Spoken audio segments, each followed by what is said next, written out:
தேர்தல் கமிஷன் எடுபிடி கமிஷனாக மாறிவிட்டதாகவும் அதனால்தான் தலைமை செயலாளர் திடீரென மாற்றப்பட்டிருப்பதாகவும் மதிமுக பொதுச் செயலாளர் வைகோ குற்றம் சாட்டியுள்ளார்.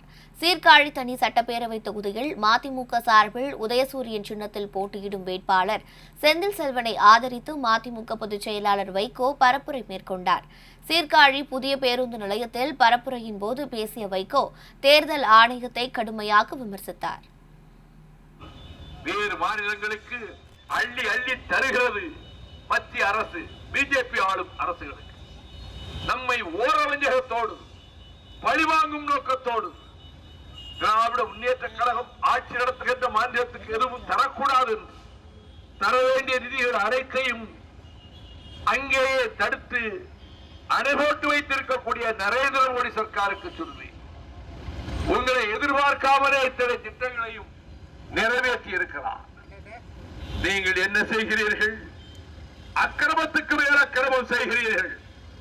Mister Modi, election commission has become a partisan organization. தேர்தல் கமிஷன் எடுபிடி கமிஷன் ஆகிவிட்டது. அதனால் தான் தலைமை செயலாளர் திடீரென மாற்றப்படுகிறார். நேற்றைக்கு மாற்றிவிட்டு யாரை கொண்டு வந்து இங்கே நியமித்திருக்கிறீர்கள்?